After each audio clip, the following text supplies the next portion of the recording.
मार्चच्या अखेरच्या वेळेस घेता आली नव्हती, पण प्रथेप्रमाणे आमच्या संचालक मंडळाने ठरवलं होतं की प्रत्येक आपल्या फायनान्शियल आर्थिक वर्षानंतरचा जो काही लेखाजोखा असेल की सरकार क्षेत्राची काम करणारी बँक आहे, जनतेच्या शेतकऱ्याच्या पैशावर काम करणारी बँक आहे, तुमच्या हितासाठी काम करणारी बँक आहे. आपल्या सर्व सभासदांना, आपल्या भागातल्या सगळ्या लोकांना आणि राज्यामध्ये ह्या सरकार क्षेत्राचा जो काही कारभार पारदर्शक पद्धतीनं होतोय ज्याची मुहूर्तमेढ आपले आदरणीय नेते सुप्रीम देशमुख साहेब असतील, पाटील सरकुटे साहेब आहेत, नेते साहेब असतील आणि त्यांच्या मार्गदर्शनाखाली अनेक पक्षात जिल्हा बँकेचा कारभार साहेब पाहतात. त्यांच्या सहकार्याला असणाऱ्या सरकार मंत्री बाबासाहेब पाटील असतील, त्यांच्यावर बोर्ड असेल, प्रत्येक संचालक मंडळाने तीच शिस्त, तीच पद्धत पुढे कायम ठेवली. त्याच पद्धतीने आज सगळ्या जिल्हा बँकेचा कारभार सुरू आहे आणि त्याचा रेकॉर्ड जेवढा आपल्या माध्यमातून जनतेपर्यंत पोहोचावा. जे काही जिल्हा बँकेच्या माध्यमातून झालेलं आहे ते आपल्या समोर मांडावं, त्यासाठी ही पत्रकार परिषद आम्ही बोलवलेली आहे. आता त्यांच्या प्रस्ताविकामध्ये वनकुटे साहेबांनी जे काही मुद्दे आपल्या समोर मांडले आणि अपेक्षा आपल्याकडून त्यांनी व्यक्त केल्या, काही थोडीफार त्यांची निराशा त्यांनी व्यक्त केली, ती मनावर घेऊ नका. आज अक्षय तृतीयाचा दिवस आहे, एक चांगला मुद्दा आहे आणि आजच्या मुद्द्यावर आपण सर्वजण भेटतो. बँकेबद्दल सांगायला गेलं तर आपलं सर्वांना कालही जिल्हा निवृत्ती 82 झाली आणि 84 पासून हा बँकेचा कारभार 27 पहिलं आदरणीय देशमुख साहेब, बाबासाहेब पाटील साहेब आणि सगळी लोक, सगळी मंडळी अनेक कालावधीपासून हे सगळं पाहत आहेत. आणि त्यावेळेस आपल्याकडे जवळपास आपल्याला आराखडा बघितला की 122 शाखा आमच्याकडे आहेत. ग्रामीण भागामध्ये 91 शाखा जिल्ह्याभरामध्ये, शहरी भागामध्ये 31, म्हणजे ते अलीकडे महानगरपालिका क्षेत्रामध्ये असेल, नगरपालिका क्षेत्रामध्ये असेल, म्हणजे तसं जर ग्रामीण भागच होता तो कालांतरामध्ये शहरी भागात रूपांतर झाला. बँकेचं एकूण सभासद संख्या, सभासदापैकी आपल्याकडं 1193 संस्था आपल्याकडे सभासद आहेत. प्राथमिक शेती पतसंस्था 586 असतील, साखर कारखाने 11 आहेत, सूतगिरण्या 2 आहेत, पगारदार नागरी पतसंस्था ह्या 238 आहेत, मजूर संस्था ह्या 202, इतर संस्था 194. असा हा सगळा आमचा व्यवसायाचा भाग झाला. आणि गेल्या मागच्या काळामध्ये तर 85 पासून जो आम्ही काय आराखडा इथं आपल्यासमोर मांडू पाहतोय की 85च्या मार्चमध्ये आमच्या बँकेचं भागभांडवल हे फक्त 1,41,00,000 जे पहिल्या संचालक मंडळाला मिळालं, ते कालांतरामध्ये आपल्या साहेबांच्या नियोजनामध्ये किंवा काम करत असताना 95ला त्याच्यामध्ये वृद्धी झाली, 10 कोटीपर्यंत पोहोचलं. 2005 मध्ये हे 31 कोटीपर्यंत पोहोचलं. 2015 मध्ये हे 68 कोटीपर्यंत पोहोचलं. मार्च 21ला ह्या संचालक मंडळाने कारभार सांभाळायचं पहिलं ते 115 कोटी होतं. आणि मला सांगताना आपल्याला अभिमानी वाटतो, आनंदही होतो की ह्या संचालक मंडळाच्या कालावधीमध्ये, कार्यकाळामध्ये गेली 3 वर्ष आम्ही तो कारभार पाहतोय की आज मार्च 25वर आमची भाग भांडवल हे 184 कोटीवर पोहोचलेलं आहे.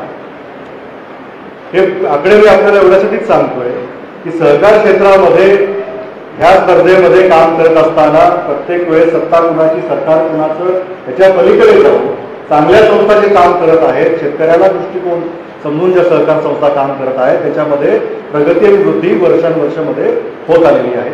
आणि त्याच पद्धतीनं जर 85 मध्ये आमचा टर्नओव्हर ह्या वेगळ्या मध्यवर्ती बँकेचा जर आपण पाहिला असता तर तो फक्त 30 कोटीचा व्यवसाय ही जिल्हा मध्यवर्ती बँक करत होती.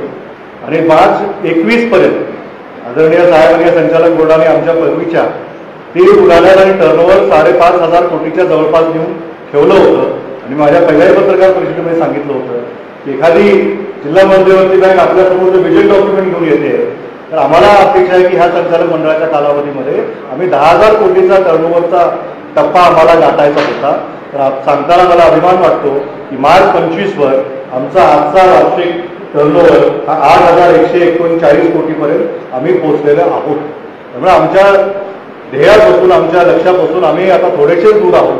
आणि येणाऱ्या काळामध्ये चांगले अजून योजना आणि निर्णय घेऊन आम्ही तोही लक्ष पार करण्याचा आमचा मानस आहे.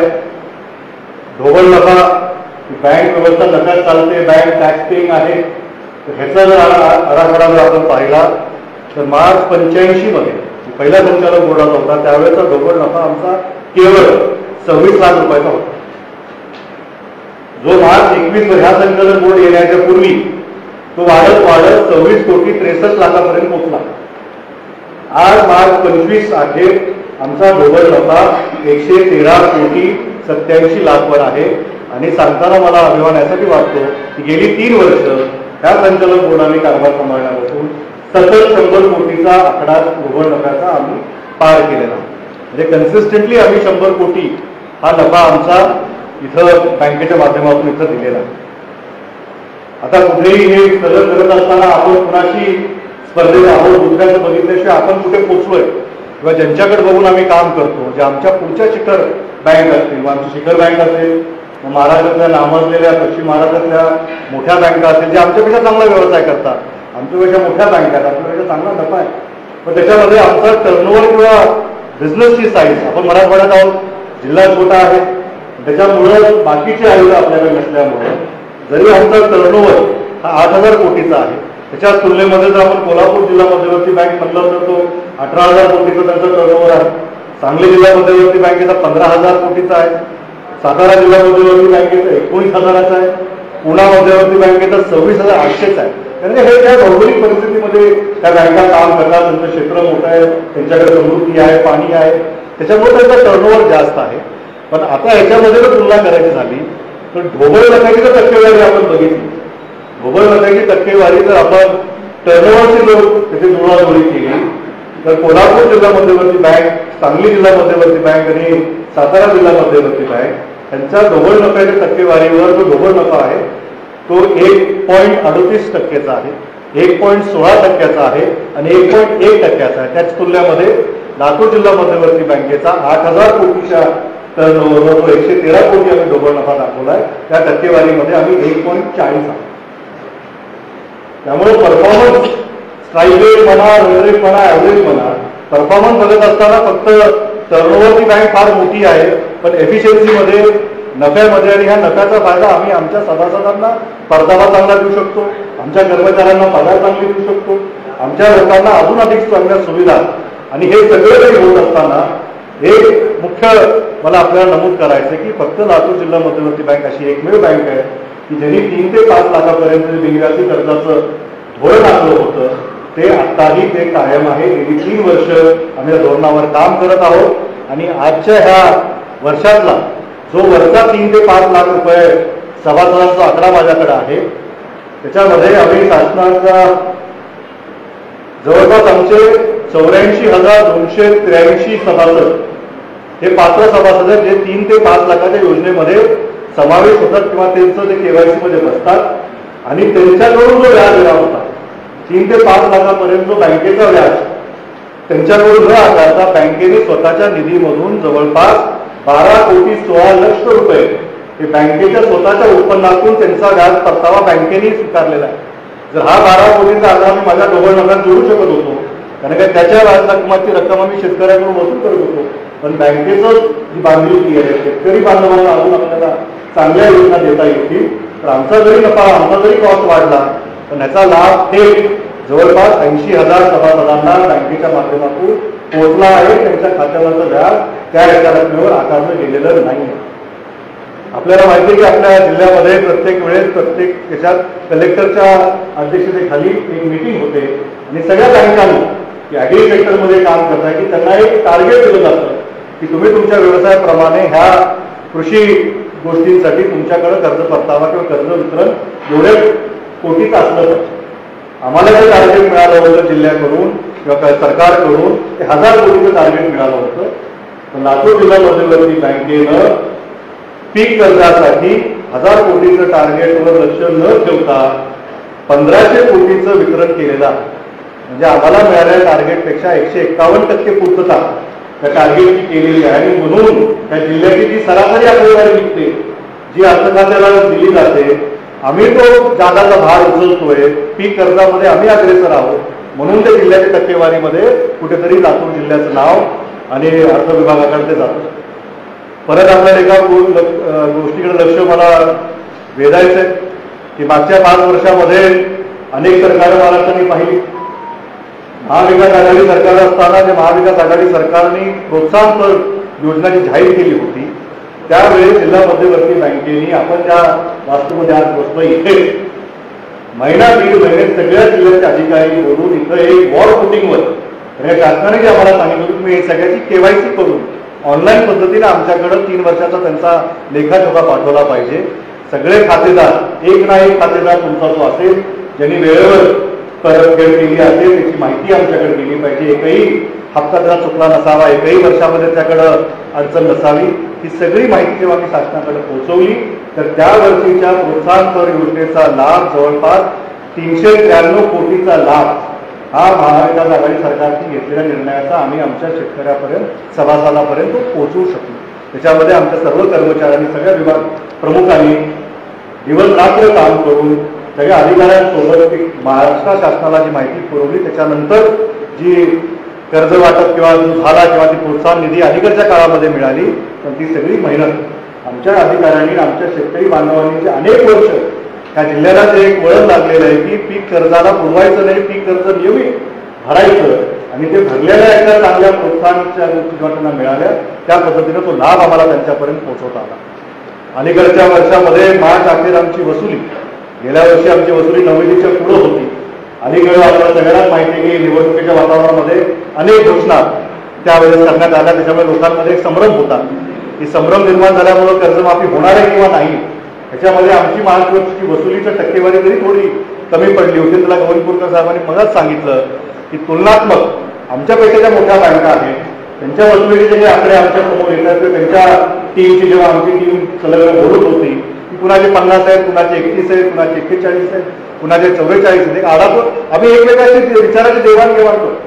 ही अडचण सगळीकडे झालेली होती पण तरीही लातूरमध्ये जी शिस्त आहे तरी आपल्या शेतकरी सभासदांनी सोसायटीच्या सगळ्या आपल्या तिथल्या चेअरमननी चांगल्या पद्धतीची आखणी आमचे गट विकास अधिकारी असतील, आमचे रिकव्हरी ऑफिसर असतील सगळ्यांनी सर्वांना बरोबर घेऊन ती टक्केवारी वसुलीची 89% आम्ही पार केली आणि जूनपर्यंत जे कोणी 100% वसुलीमध्ये पात्र होतील त्यांनाही आम्ही प्रोत्साहित करतोय. त्याच्यामध्येही सरकारचा नियम आहे की सरकारची कर्जमाफी किंवा व्याज परतावा हा जो सरकारच्या वतीने येणार असतो तो शेतकऱ्यांनी आपलं पीक कर्ज 365 दिवसामध्ये ते परत केलं पाहिजे. म्हणजे 365 दिवसाच्या पुढे आता 89% लोकांनी दिले म्हणजे उरलेले 11% लोक असतील त्याला ते 365 दिवसाच्या पुढे गेले. त्याच्यावर नियम असा की त्यांच्याकडून व्याज आकारणी करत असताना 11% व्याज आकारणी केली पाहिजे. तर त्याच्यामध्ये विशेष आदरणीय दिलीपराव देशमुख साहेबांचा हा अमृत महोत्सव असल्यामुळे जिल्हा मध्यवर्ती बँकेने हा निर्णय घेतलाय की त्याच्यामध्ये देखील जे 6% सरकारला जे परतावा आपल्याला द्यायचा असतो तो 6% आम्ही वसुली जूनपर्यंत घेणार आहोत आणि वरचे 5% जो त्यांच्यावर जो व्याज आकारण्याची गरज होती ते आम्ही निःशुल्क तो व्याज जिल्हा मध्यवर्ती बँक आकारणार नाही. तोही त्याच्यावर जर काही आमच्यावर काही असेल तर तो खर्च जिल्हा मध्यवर्ती बँक स्वतःच्या निधीमधून तो त्या व्याजावर पूर्तता करेल. शासनाचे जे काही नियम आमच्याकडे आहेत त्याच्या पद्धतीने जे आम्हाला कलेक्ट करावं लागेल तेवढंच आम्ही शेतकऱ्या सभासदाकडून घेतोय. आपल्या माध्यमातून आम्ही शेतकऱ्यांना हेच आवाहन करतोय की आपण आता जूनपर्यंत जे आपला हंगाम किंवा पेरणीचा हंगाम सुरू होतो त्याच्या आत आपण ही व्यवस्था जर केली त्याच्यामध्ये अजून आपली रिकव्हरी पुढे जाईल आणि जूनपर्यंत तरी आपल्या बँकेची रिकव्हरी 96, 95, 97% पर्यंत पोहोचायचा आमचा मानस आहे. त्याच्यामधली वरची जी आपल्यावर होणारा खर्च आहे ॲडिशनल 5%चा तो आपल्याला होणार नाही. आम्ही आमच्या माध्यमातून तरी सगळ्या सभासदांना ते कळवलंय, चेअरमनला कळवलंय पण आपल्या माध्यमातून देखील हे जनतेपर्यंत जर आपल्या जिल्हा मध्यवर्ती बँकेचं जे कारभार आहे ते जर आपण पोहोचवलं तर त्याच्यामध्ये आम्हालाही आपल्या सहकार्याची अपेक्षा आहे. वेगळ्या अनेक योजना आम्ही त्याच्यामध्ये आकारतो. शिक्षणावर आमची योजना आहे. शिक्षणासाठी आपली जिल्हा मध्यवर्ती बँक एकमेव बँक आहे. एक मीटिंगचा उल्लेख गोविंदपूरकर तात्यांनी अटेंड केली होती तेव्हा केंद्रीय राज्यमंत्री कराड साहेब त्या बैठकीला आले होते. संभाजीनगरला ती बैठक झाली होती आणि सगळ्या बँकांना त्यांनी तिथं बोलवलं. नॅशनल बँकेज आहे, प्रायव्हेट बँकेज आहेत. त्याच्यामध्ये त्यांनी चांगला प्रश्न विचारला होता की शेतकऱ्यांच्या मुलाला शिक्षण कर्ज कोणती बँक देते. हा संकुल प्रश्न त्यांनी सगळ्या चेअरमन एमडी तिथे जे आले होते त्यांना विचारला. त्याच्यामध्ये फक्त एकच हात वर गेला तो गोविंदपूरकर तात्यांचा. कारण की आपली एकमेव अशी जिल्हा मध्यवर्ती बँक आहे की शेतकऱ्याच्या शेतजमिनीच्या सातबाऱ्यावर शिक्षणाचं कर्ज त्यांच्या मुलांना देतं आणि त्याच्यामध्ये जिल्हा मध्यवर्ती बँकेने अलीकडच्या काळामध्ये ह्या संचालक बोर्डाने आमच्या सगळ्या मान्यवरांनी असा निर्णय घेतला की इंजिनिअरिंग मेडिकल सोडून जे काही डिग्री कोर्सेस असतील, कारण आपल्याला आता माहिती आहे की व्यवसाय आणि अनेक एज्युकेशन ऑप्शन्स लोकांना उपलब्ध झालेले आहेत, अनेक कोर्सेस डेव्हलप झालेले आहेत. त्यामुळे डिप्लोमा आणि ग्रॅज्युएशनसाठी जे कुठले कोर्स असतील त्या सर्व कोर्सेसला बँकेने फायनान्स करण्याचं ठरवलेलं आहे. आणि त्याच्या माध्यमातून जवळपास आम्ही संचालक बोर्ड येण्याच्या पूर्वीपर्यंत आमच्या बँकेनं जवळपास 6,91,00,000 एवढंच कर्ज शिक्षणासाठी वितरित केलं होतं. आम्ही आल्यापासून ह्या 3 वर्षामध्ये आणि कोर्सेसची लिमिट वाढवल्यामुळं, ती सवलत केल्यामुळं, पॉलिसी चांगली आणल्यामुळं जवळपास 13 कोटीचा वाटप ह्या 3-4 वर्षामध्ये आम्हाला शिक्षणाच्यासाठी करता आला. आणि त्या माध्यमातून आज जवळपास आमचे 123 सभासदांना तो कर्जाचा लाभ झाला आहे. त्याच्यापैकी 32 पाल्य हे आता परदेशात शिक्षण घेत आहे.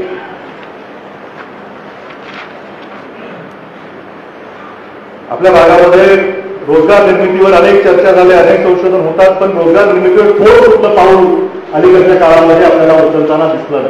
नवीन उद्योग आपल्या भागामध्ये काही जास्त प्रमाणात घेऊ शकले नाहीत. पाण्याची अडचण असेल किंवा भौगोलिक अडचण असेल, शासनाच्या अनेक योजना आपण कानावर पडल्यामुळे प्रत्यक्षात आपल्याला येताना दिसल्या नाही.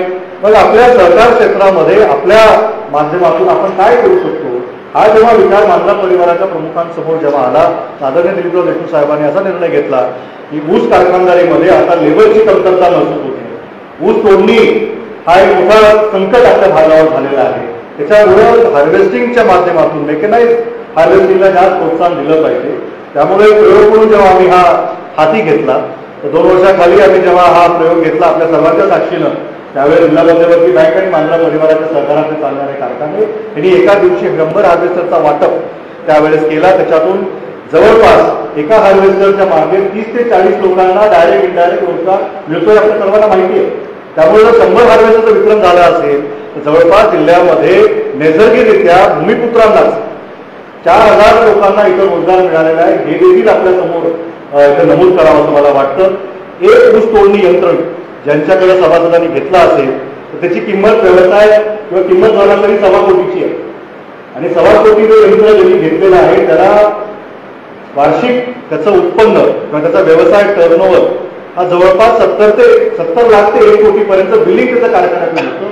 त्याच्यातून जो व्याज परतावा करतो, त्याच्यातून जो पगारीचा खर्च जातो आणि जवळपास हे दोन्ही केल्यानंतर 45 ते 50 लाख त्याचा ऑपरेटिंग खर्च आणि व्याजाचा खर्च परतावा दिल्यानंतर 10 ते 20 लाखाची कमाई किमान सरासरी त्याची एका वर्षी मागं होऊ शकते. त्याच्यामध्ये कुठे आपण विचार केला पाहिजे की एक गोरगरीब भागातला शेतकरी आज 20-25 लाखाचं पॅकेज घेऊन तो स्वतःचा धंदा व्यवसाय करतोय, जोडधंदा त्याचा उभा झालेला आहे. ह्यालाही येणाऱ्या काळामध्ये याची दखल राज्याचे उपमुख्यमंत्री हे आता झालेल्या विधेयकाच्या बैठकीत देखील त्यांनी घेतलं की मांजरा परिवाराच्या कारखान्यांना हे जर जमत असेल तर महाराष्ट्रातल्या बाकीच्या कारखान्यांना हे का जमत नाही, याच्यावर देखील विचार झाला पाहिजे. मला आपल्या माध्यमातून राज्य सरकारला एवढीच विनंती आहे की हार्वेस्टर हे यंत्र फार महाग असतं, त्याच्या मागे लागणारा जो काही खटाटोप असेल की महाराष्ट्र राज्य शासनाने स्वतःच्याकडून काहीतरी याच्यामध्ये सबसिडीची योजना आणली, अजून शेतकऱ्यांच्या मुलाला हाताला काम मिळण्यासाठी फायदा होईल. जिल्हा मध्यवर्ती बँकांना त्याला फायनान्स करतच आहेत. अजून शासनाच्या माध्यमातून याच्यात अजून चांगल्या पद्धतीने कसं करता येईल, जे चांगले रोजगार किंवा जोडधंदा याच्यामध्ये उभा राहतो. आदरणीय दिलीपराव देशमुख साहेबांच्या माध्यमातून रेशीम उद्योगावर एक विशेष लक्ष त्यांचं नेहमीच आहे. आणि रेशीम उद्योग हा आपल्या जिल्ह्यामध्ये वाढावा, तो चांगला व्हावा, त्यासाठी आपल्या जिल्हा मध्यवर्ती बँकेने रेशीम उद्योगासाठीची परत एकमेव जिल्हा मध्यवर्ती बँकेचे बिनव्याजी कर्ज हा जवळपास 3.25 लाखापर्यंत आपण बिनव्याजी कर्ज वाटप करतो. आणि त्याच्यामध्ये आमच्याकडं रेशीम उद्योगासाठी आम्ही जवळपास आतापर्यंत 150 सभासदांना एकूण 2,71,00,000 कर्ज वाटप केलेलं हे बिनव्याजी कर्ज त्यांना घेण्यात. त्याच्यामध्ये कोणी चोथी लागवडीसाठी घेतलेलं आहे, कोणी चॉकी सेंटर करत आहे, कोणी अंडी पूजन करत आहे.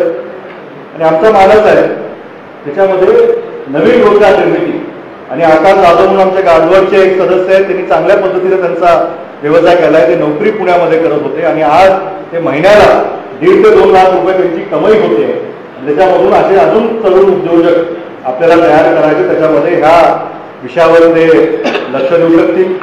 अनेक योजना आमच्या पगारदार वैयक्तिक कर्ज योजनेसाठी आम्ही आता SBI असेल, HDFC असतील, त्यांच्या तुलनेमध्ये जवळपास एक मॅक्सिमम चेक आम्ही एका आमच्या पगारदार कर्मचाऱ्याला देऊ शकतो. 50 लाखाचा चेक आम्ही कर्जाला त्यांना देऊ शकलो की आम्ही आता नॅशनलाइज बँकेच्या तुलनेमध्ये त्याच स्कीमवर त्याच व्याजदरानं त्यांना आता त्या सगळ्या स्कीम्स आपण तिथे पोहोचवतोय. त्यामुळे कुठेही तुलना जर आपण केली तर बेस्ट पॉलिसी ज्या बँकेच्या असतील, लातूर जिल्हा मध्यवर्ती बँकेने आपल्या संचालक मंडळाचा हे धोरण आहे.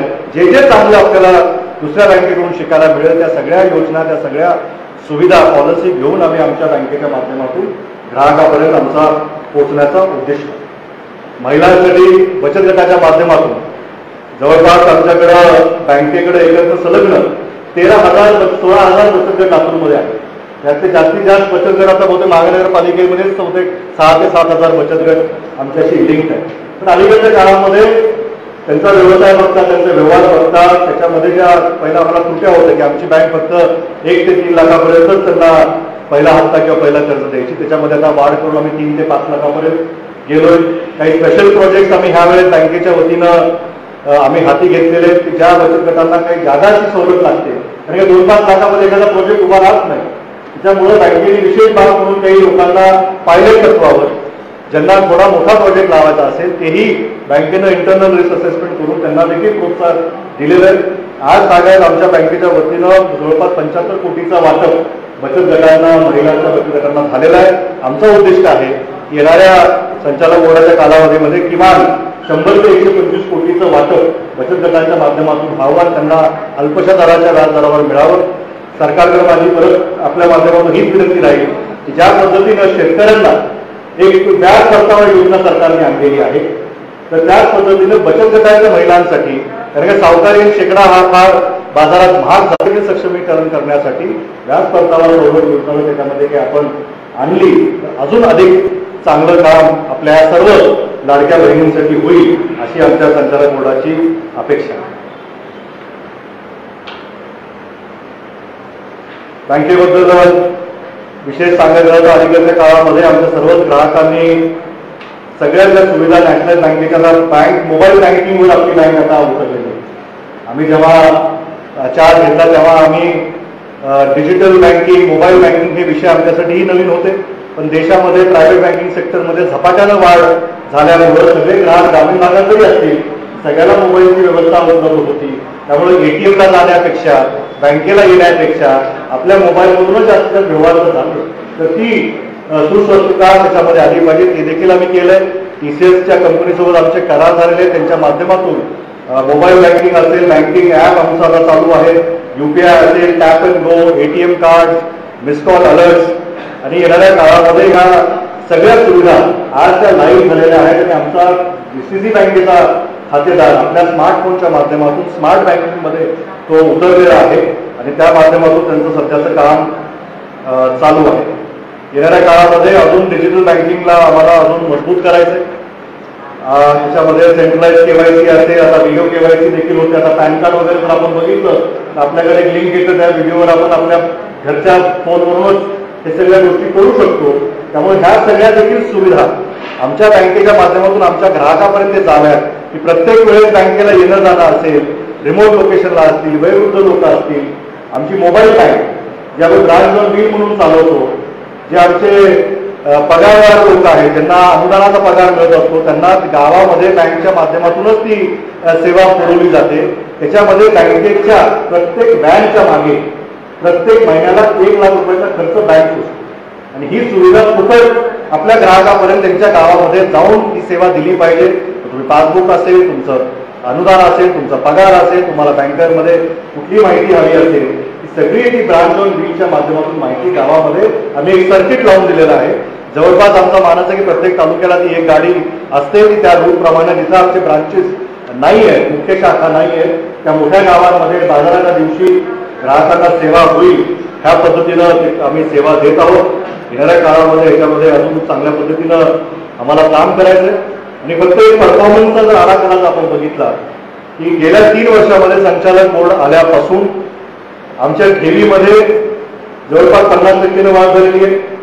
आमचा ढोबळ नफा हा पहिल्यापासून आत्तामध्ये 350% वाढ झालेली आहे आणि आमच्या निव्वळ नफ्यामध्ये 650% ही वाढ झालेली आहे. म्हणजे मी आपल्याला पहिलं सांगितलं की 9-10 कोटीचा निव्वळ नफा आता तो 73 कोटीपर्यंत पोहोचला आहे. त्याच्यामुळं ही वाढ ही अनैसर्गिक नाहीये, ही नियोजनानं घेतलेले निर्णय नीटपणे पारदर्शकपणे अंमलबजावणी करून ह्या बँकेची वाटचाल पुढं चालू आहे. आज ही सर्व माहिती आपल्या माध्यमातून आमच्या सभासद बांधवांपर्यंत आपण पोहोचवताल. आपल्या बँकेच्या वतीनं आपण इथं आलात त्याबद्दल आपल्या सर्वांचेच मी आभार व्यक्त करतो आणि ही पत्रकार परिषद प्रश्नांसाठी खुली.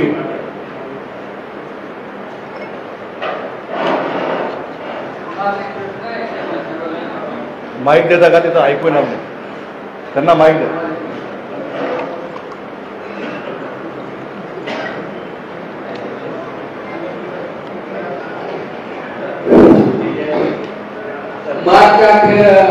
शेतकऱ्यांचे कर्ज वितरण करण्यासाठी सगळ्या बँका म्हणतात की बाबा सगळेच पैसे भरा आणि उद्या उचला, आणि शेतकऱ्याकडे ते तेवढी रक्कम राहत नाही आणि मग ती सगळेच पैसे भरण्यासाठी एक दिवसासाठी कोणीतरी सावकार सोसायटीचा माणूस घ्यायचं आणि त्या रकमेप्रमाणे 1000-2000 दिवसासाठी घ्यायचे आणि सगळे पैसे भरायचे थोडा उचलायचे.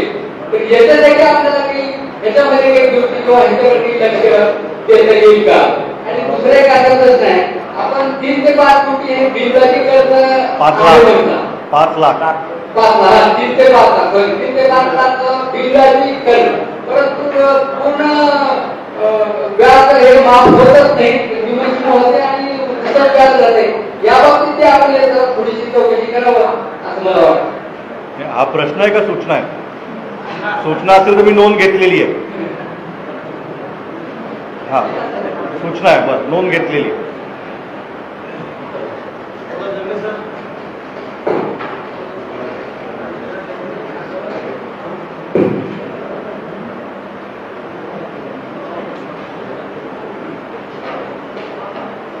आपल्या मुंबईच्या ह्याच्यामध्ये म्हणतात की संख्या मोठ्या प्रमाणात आहे. सॉरी रिपीट करा. आपल्या मुंबईच्या ह्याच्यामध्ये महिलांची संख्या मोठ्या संख्येनं आहे, परंतु का तेव्हा कुठे काम केलं जातं महिलांच्या माध्यमातून अनेक चुका होतात आणि ग्राहकांना आपला प्रश्न काय? महिलांची संख्या महिलांच्या चुका जास्त होतात. महिलांची संख्या जास्त याच्यावर आक्षेप आहे का? महिला नाही, आम्ही त्यांना योग्य ट्रेनिंग देऊन त्यांच्याकडून चुका कमी होईल, ग्राहकांना कमीत कमी त्रास होईल ह्याची व्यवस्था करू. पण महिलांना आपल्याला समर्थनाने सपोर्ट करावाच लागेल. माझी सूचना होती त्यांनी जर सांगितलं की एक स्वप्न बघितलं होतं की सुंदर लातूर स्वच्छ लातूर जिल्हा बँकेनं भागात घेऊन लातूर शहरातली जेवढी चौक आहे एक नाव सांगितले की आपण देतो. तसं शहरातले सर्व नमुने जर घेतले आणि त्याचं सुशोभीकरण केलं तर एक सुंदर लातूरची एक संकल्पना प्रत्यक्षात कार्यान्वित होऊ शकते. ही एक सूचना होती. आणि दुसरी एक सूचना अशी होती की लातूर शहरामध्ये जिल्हा बँकेच्या वतीने जे पाणी सुरू आहे त्या ठिकाणी माणसांना पाणी पिता येत नाही. ते व्यवस्था जर पाणी केली तर तिथं निवाऱ्याची आमच्या हेड ऑफिसच्या बाहेर ती जर सांगली केली तर तिथं भरपूर पाणी कमी. आपल्या पहिल्या प्रश्नाचं उत्तर असं आहे की लातूरमध्ये सध्या बसवेश्वर चौकाची घोषणा आदरणीय साहेबांनी आज केलेली आहे. मागच्या काही कालावधीमध्ये आपल्याला माहित असतं की महानगरपालिका प्रत्येक चौकाचं एखादं ते टेंडर असतं किंवा कुणाला तरी ते मेंटेनन्सला दिलं गेलं असतं. राजीव गांधी चौक हा पहिलाच आपल्या जिल्हा मध्यवर्ती बँकेकडे अनेक वर्षापासून मेंटेनन्सला आहे. त्याचंही सुशोभीकरण आम्ही आता हातावर घेतलेलं आहे. अलीकडं गांधी चौकाचा त्यांचा कालावधी ज्या कंपनीला त्यांनी दिला होता तो पूर्ण झाला. आम्ही त्यांच्याकडे ॲप्लिकेशन घेऊन ते देखील चौक आता जिल्हा मध्यवर्ती बँकेकडं सुशोभीकरणासाठी आम्ही घेतलेलं आहे. त्याचंही काम प्रगतीपथावर आहे. आणि अहिल्याबाई होळकर चौक तो देखील चौक जिल्हा मध्यवर्ती बँकेनं स्वतःकडे घेतलेला आहे. त्याचंही काम लवकरात लवकर ते सगळं सर्वे झालेला आहे. आणि हे 3 चौक आणि आता बसवेश्वर चौकाची जी काही परवानगी किंवा आम्हाला ते पत्रव्यवहार महानगरपालिकेकडे करावं लागेल ते आम्ही करू. अजून आपल्या ह्याच्यामध्ये कोणता चौक असेल तर तो आम्ही जिल्हा मध्यवर्ती बँकेकडून घ्यायला तयार आहोत. मी मागे येतो. आपली सहकारी एक सेकंड. नावावर